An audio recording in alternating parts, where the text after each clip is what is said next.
How important do you think the question is when it comes to reading tarot? Hi there, and welcome to Beyond the Shuffle, a podcast where we explore this wild ride of the human experience through the lens of tarot. I'm Adrienne Amari, your host, guide, and lover of asking questions. So settle in, open your mind, and let's go beyond the shuffle. Over the years, I've seen a lot of different information about asking the right question to the tarot and how important your question is. And because when I first started learning tarot, I thought the question was like the be all to end all, the make it or break it part of the tarot reading. And through many years of experience and hundreds of readings, I've kind of loosened my grip on that. So let's talk about it. Let's talk about the questions that we ask the cards and how important the wording actually is. And if you're learning tarot in any capacity, I'm sure you've seen at least one resource that tells you you can't ask yes or no questions, that you have to ask open-ended questions, and that there are certain ways that it needs to be worded, or it's not a good question, it's not powerful, you're not going to get a clear answer. And while I can agree to that to a very small extent, I don't think it's really as important as so many people would lead us to believe. Sometimes people come to a tarot reading not really knowing what they want to ask. They know how they feel, they know where they feel stuck, they know what area of life they maybe want to focus on. But in my experience, a lot of people don't come with a specific laid out question. And you can argue that it's the job of the tarot reader to form that question with them.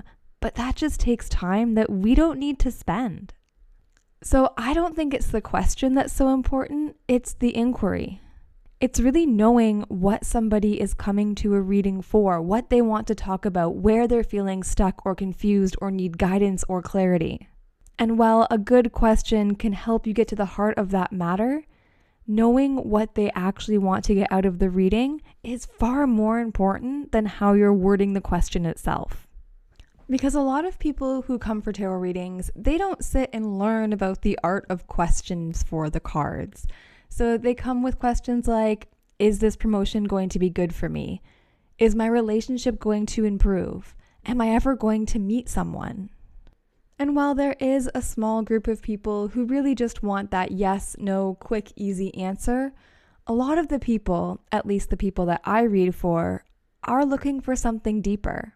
It's not so much of, is this going to happen, but they can't see a clear path or a clear way through. So the question or the inquiry really becomes, how can I have this in my life? What would my life potentially look like if we went down this road? What energy is moving through my life, or what is keeping me stuck, and how can I overcome it? Because people ask questions about areas of life where they want movement, they want change, they want something to happen, or they want validation. And so again, it's not so much the question that's important, it's the intention and it's the actual inquiry. And as tarot readers, it's okay to ask questions. It's okay to get clarity. It's okay to see what really they want to get out of your time together. Now, I am coming at this from a perspective of I like my tarot readings with clients to be more of a conversation. I want to learn about them. I want to see where they're coming from so that we can really pinpoint the areas that we need to. So sometimes I will suggest questions, or I'll suggest, did you want to look into this specific area? Do you want to see what's holding you back from really getting this? Did you want to see what the potential here is? But I don't go and reframe the whole question and do the reading all over again as it ebbs and flows. Now again, my style is very conversational. I like to ask questions. I like to see how people react. I like them to share what they are comfortable or want to share, because sometimes a big part of a tarot reading is allowing someone to be seen and heard exactly as they are. Sometimes it's allowing them to process. And I know there are readers who prefer to pull the cards, say their spiel, and then do questions after, which is a completely valid way to do things. And if that's a style you like, by all means, go for it. But if you're more like me and you want more flow and conversation, then conduct your readings in that way. There's no harm and no foul. I also like to check in to make sure that what I'm saying resonates with where they are, because I don't want to go off on a tangent where I'm wasting their time talking about something that's not related. So little check-ins can be so helpful. I have a lot of tarot students who are afraid to ask questions during the reading, where they think that they're supposed to be all-knowing and all-powerful, and that's how I used to be. I used to think I had to have all the answers and that I shouldn't ask questions because that would mean I didn't know it all. But as a tarot reader, your job is to interpret the cards. It's not to know everything about someone's life. I also think it's worth mentioning or considering that everything we do is filtered through our own brain and therefore our own experiences and biases.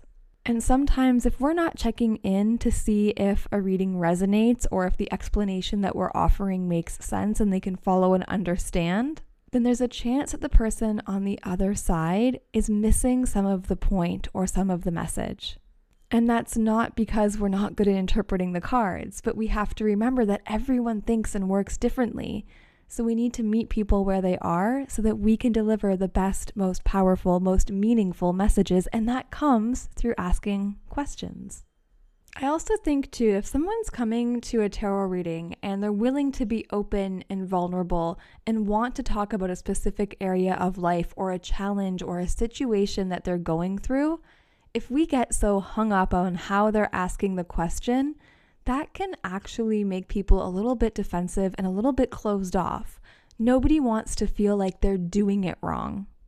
And I don't know, if I were sitting with someone and they said, well, we can't ask that question, let's ask this question instead, or let's word it this way.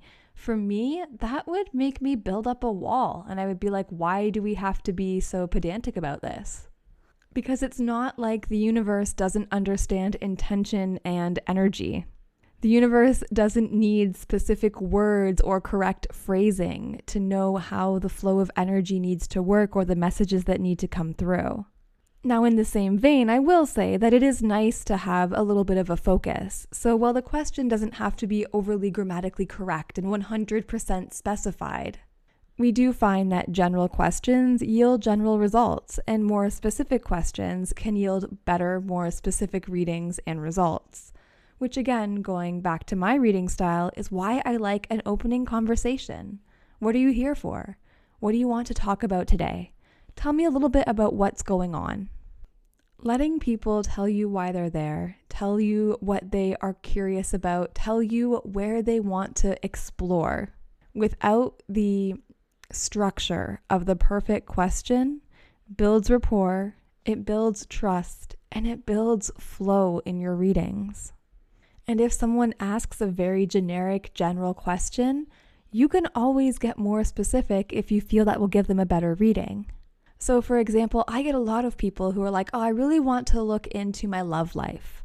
Well, I don't know this person from a hole in the wall, so I don't know what their love life is like.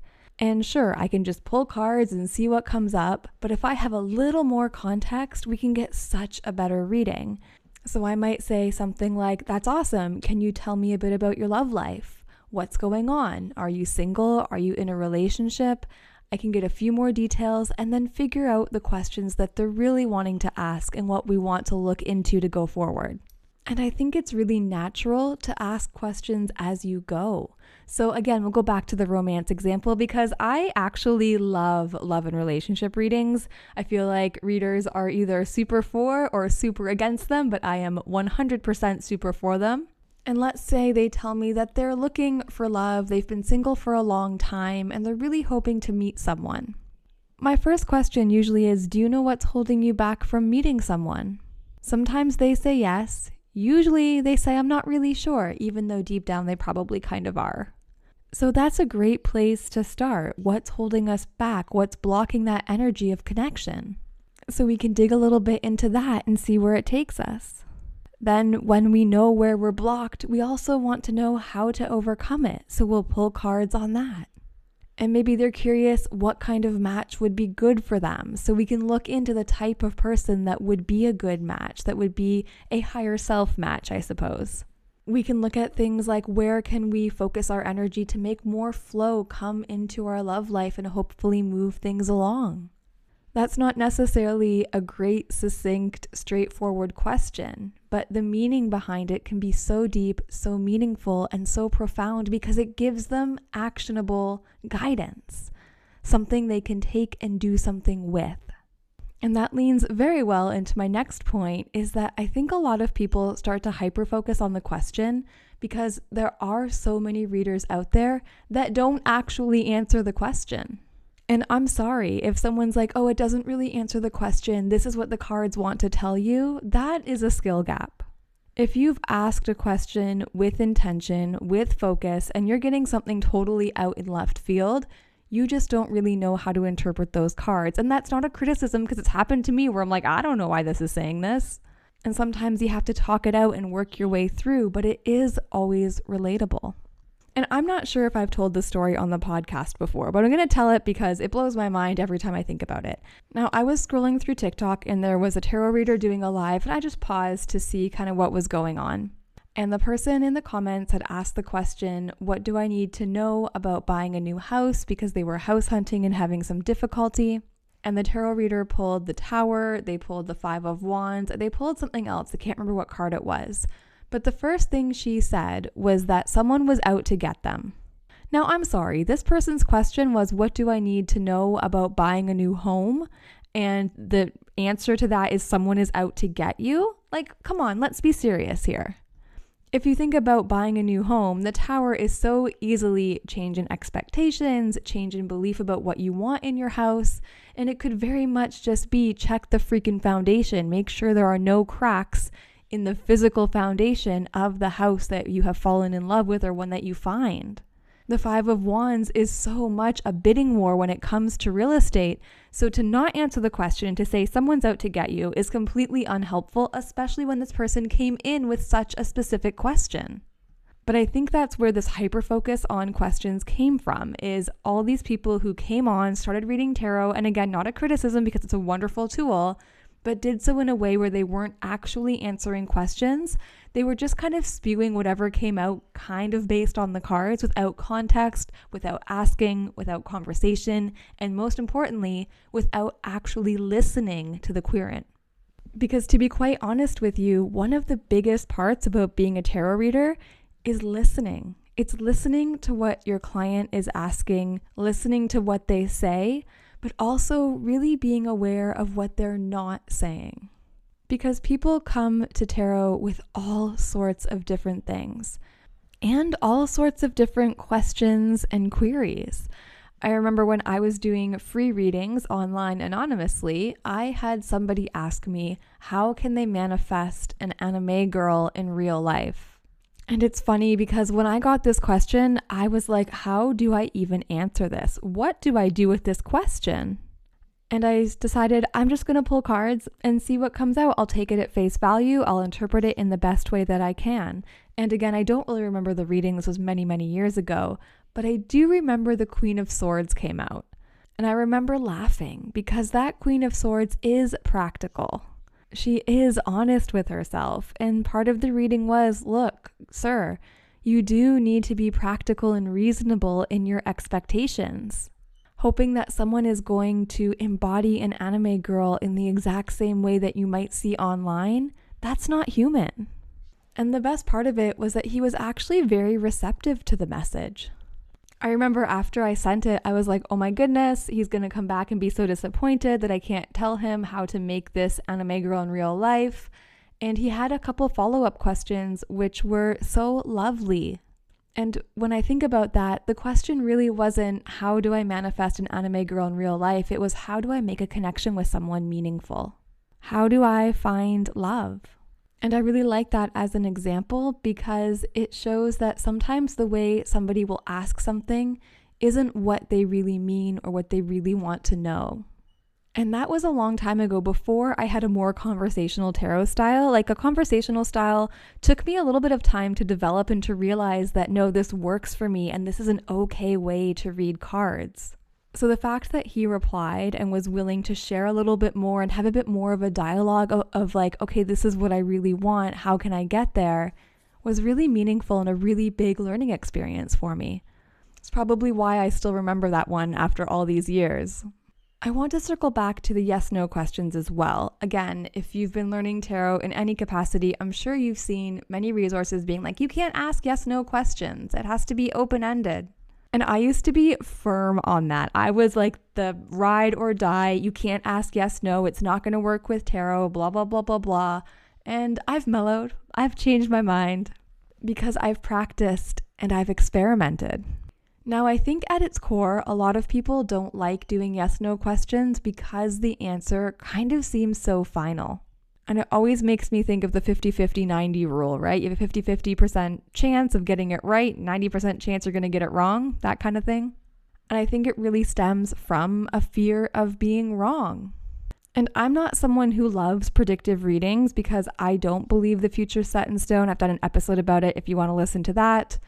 So of course, like a hard yes/no answer isn't really my thing, but we can still ask and answer yes/no questions using the tarot. There are ways to do it. Now, there are ways where it is a very yes/no answer, cut and dry. It is what it is. But the way I do it is a little bit more flowy, a little bit more potential based, not set in stone based, and really just seeing how and where the energy flows. For me, it's more of a dialogue to discuss how things could turn out, how things could go, how we can get the result that we want to get, and is the result that we want possible? Is it going to be easy or is it going to be difficult? Because a lot of the time, it actually isn't about yes or no, it's about the path to get there. If the answer is yes, is the path to get there easy? If it's a no, what are the circumstances surrounding that? Is it a no because it's so difficult that maybe it's not worth our energy? Is it a yes, but it's just going to repeat the same cycle over and over? There are so many different elements to a yes/no question that we can explore. And yes, shameless plug here, but in the Tarot Lab, we did a whole practice lab on yes/no questions. Different techniques to try to see what works for you, because the only way to really get good at tarot is to experiment and see what works for you. You don't have to read cards the same way everybody else does. You will find your own voice, you will find your own style, and that's why I built the Tarot Lab. It's to help people do that, to give them experiments and skills and tips and tricks and techniques to try and see what works for them. So when it comes to questions, if asking a specific question, if that works for you and you love doing that, by all means. But if you're someone who's more like me, it's okay if you don't. It's okay if you ask questions during the reading. It's okay if you shift focus to get to the heart of the matter. But I do think questions can be fun. They can be a really fun way to experiment with your cards, to see your cards in different ways, in different lights, in different lenses. So I'm not saying questions should be off the table. And I think too, if you do a lot of readings for yourself, you get tired of asking the same thing over and over. So spicing it up with different questions, different wordings can be quite refreshing. I do also have a free guide on my website, 140 questions for the cards. So if you are feeling like your questions are a little bit stale, go check out that guide. It has lots of different questions for different topics and a whole section on kind of fun and silly questions. Because yes, tarot can be deep and meaningful, but it should also be fun, or what is the point? So I'm interested, when you started listening to this episode, how did you feel about the questions you asked the cards? And now that we're nearing the end, how do you feel about questions going forward? Not that I'm saying I'm here to change your mind, but I hope you're willing to experiment a little bit more and loosen the reins if you're someone who's been super strict. Remember that tarot is about the human experience, and we don't experience life through a strict and rigid lens. It's energy, it's intention, it's meaning, it's flow. And tarot can work the exact same way if that's how you want to use it. If you've enjoyed this week's episode, make sure you're following Beyond the Shuffle anywhere you love listening to podcasts or on YouTube. And if you want more tarot in your life, make sure you're following me on Instagram at Adrienne Amari Tarot, and know that you can always come learn tarot with me at the Tarot Lab or book a one-on-one reading at adrienneamari.com. So thank you for being here, and I would love to know, what is your favorite question to ask the cards? Me personally, I don't think I have one. I'm very much a what do I need to know today? What's going on with this? Call me out on this kind of stuff sort of person. But I'm curious if you have a go-to question. So let me know if you do. And don't forget to stay open, stay curious, and I'll see you next week on Beyond the Shuffle.